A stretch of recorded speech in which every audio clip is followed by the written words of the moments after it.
Hello children, today we are going to start about lenses. Yesterday we have discussed about curved surfaces and refraction through curved surfaces we have discussed. I think you got information from that. And we have observed one example there, that is with the help of a glass tumbler we can observe the reverse or inverted image of arrow mark. So from that we got one information there, the two curved surfaces we have observed. So in that acts like double convex. Yes, two sides of the glass are double convex or convex surfaces, two sides we have. So those two are bulged out. In between we have a transparent medium, that may be glass, air or water we have taken at that time. So from that you can observe there is a concept, different concepts we have in our cameras. How can we capture, and in our spectacles, how they are made up of. There is a different concept. Rather than a mirror, rather than a curved mirror, we have another concept there. Another one there, another material there, another type of transparent material we are using. Yes, lens is also like that, children.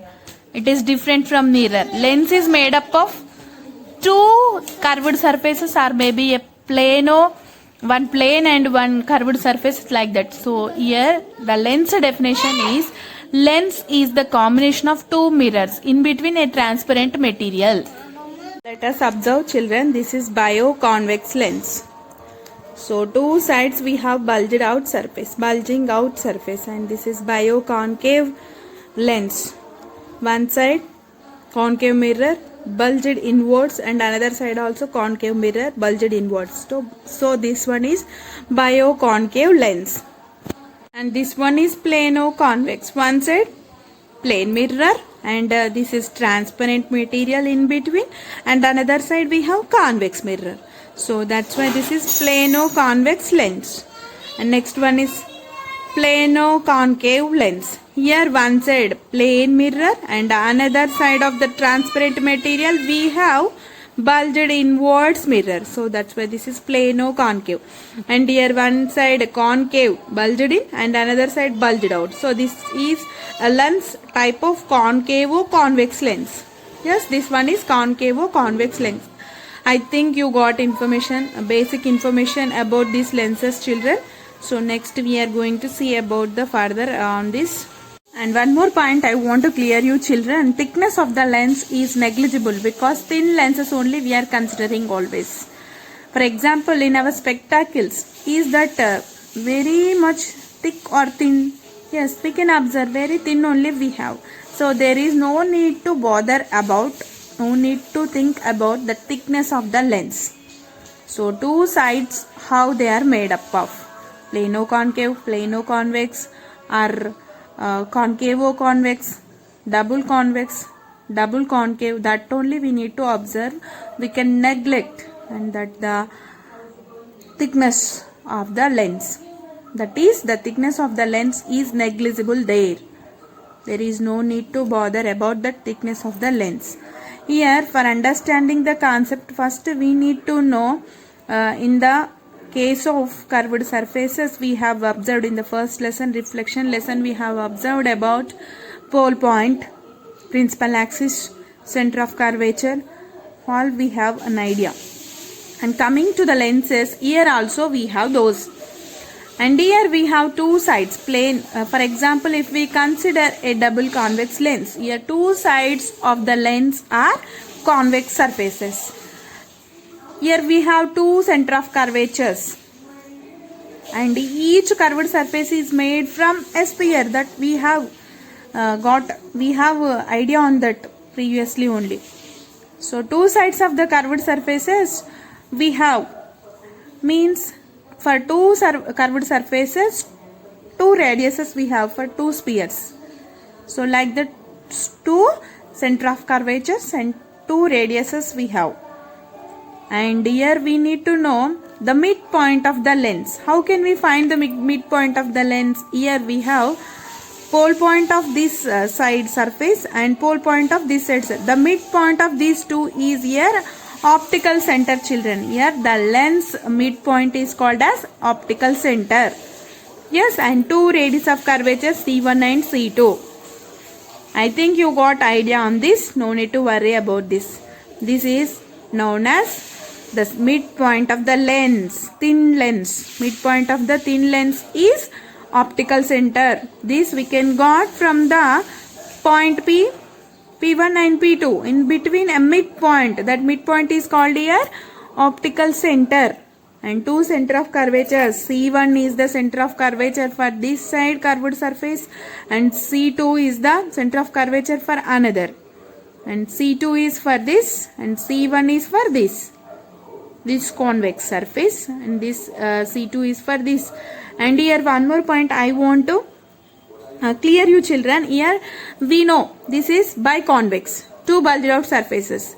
Here we are considering this one as convex, and from here we are observing means this one looks like from here this one is concave surface.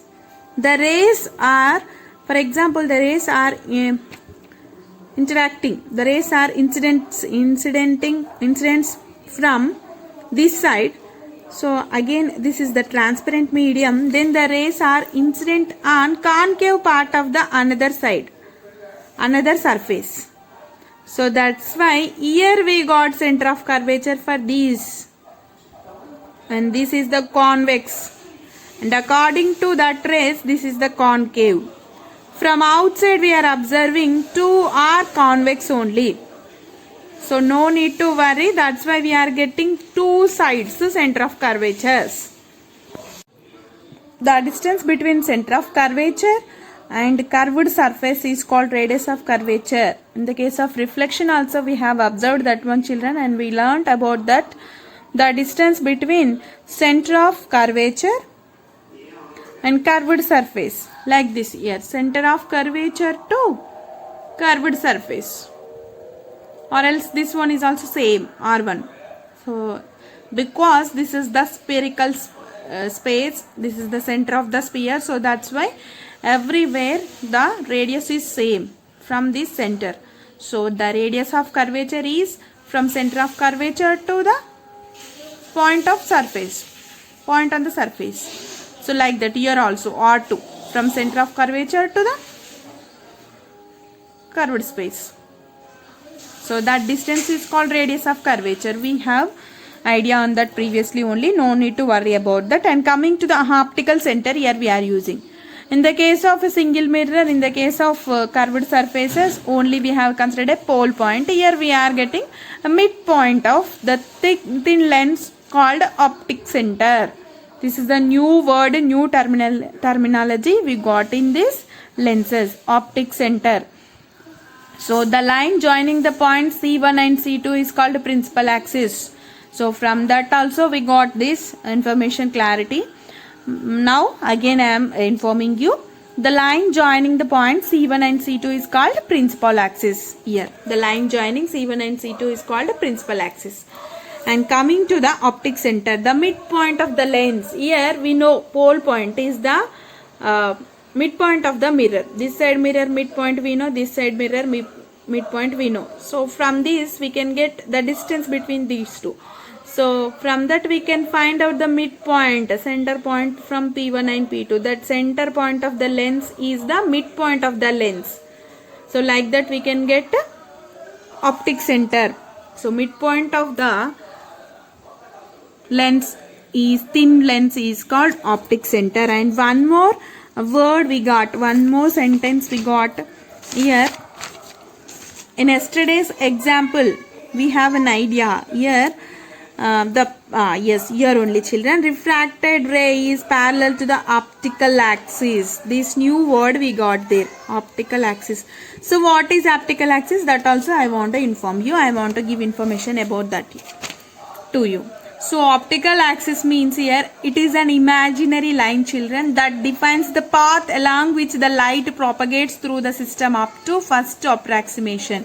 Here also we have taken like that. Here the light propagates up to first approximation is the image forms at infinity distance on the principal optical axis, principal axis. So this is a point here we need to know.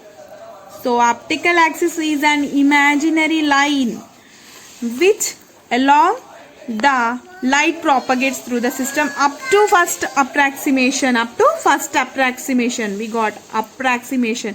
So like that here optical axis is like that only. These are the symmetrical lines to this optical axis. Actually here this is optical axis, children, and more optical axis we are having. So imaginary line from any direction it will be, any side of the direction of that light of propagation it may be. So like this, these are also the symmetry lines of the optical axis. That is the difference between principal axis and optical axis. So light direction it will shows which light propagates through the system. It is the path and which shows the imaginary line. So that may be a principal axis, or in another way also symmetrical lines are there for that optical axis. So optical axis I think you got, no need to worry about that. In future higher classes you may know about that. Now you leave like this. You got information, just basic information you need to know. Optical axis is an imaginary line that defines the path along with which light propagates through the system. Here these are also symmetrical lines to optical axis. This is the optical axis here.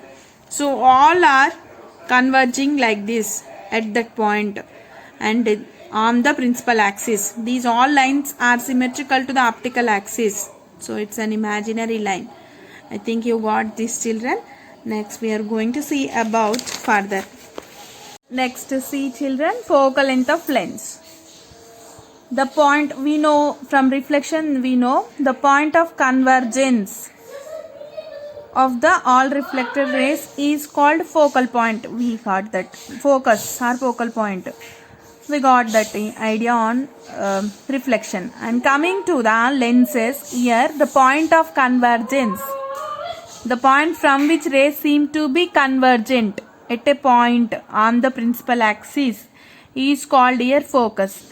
And the distance between that focus to optical center is called here focal length. We denoted by that with small f. So for example, here I am considering convex lens.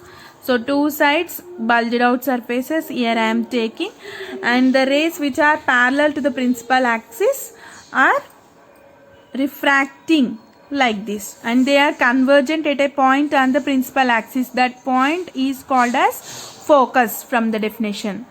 So if we take the distance between this focus point and optical axis, optical point, optic center, so the distance between optic center and focus is called here focal length, and we denote that with small f. And here also we have two focal lengths for two curved surfaces. F2 also we have, and focal length between F2 and optic center is called focal length of this mirror, and this is the focal length of this mirror. F1 is the focal length of this one related to this, and this is related to this focal length. And this is the biconvex lens and convergent. In the case of reflection, for concave, all the rays are convergent. In the case of lenses, for convex, all the rays are, refracted rays are convergent. Just exactly reverse. And coming to the concave, like this we can draw. The rays which are parallel to the principal axis are refracting away from the principal axis. Like this. So if we extend those, we can get a focus. And the distance between this focus and optic center is called focal length. So like that we can draw. And one more thing I want to inform you, children. For drawing ray diagrams related to lenses, we represent convex lens with this symbol, and we represent concave with this symbol. Like this also we can draw diagrams. See, this is convex lens, and the rays are, refracted rays are convergent at focus. So the here convergent, refracted rays are convergent and towards principal axis. And here, coming to the concave lens, the rays which are parallel to the principal axis are divergent from the principal axis, divergent and away from the principal axis. The refracted rays are divergent and away from the principal axis. Away from the principal axis. So I think you got information about focus and focal length. Here also two focuses and two focal lengths for two side curved surfaces of the lens. So thank you children. Tomorrow we will see the ray diagrams for different cases.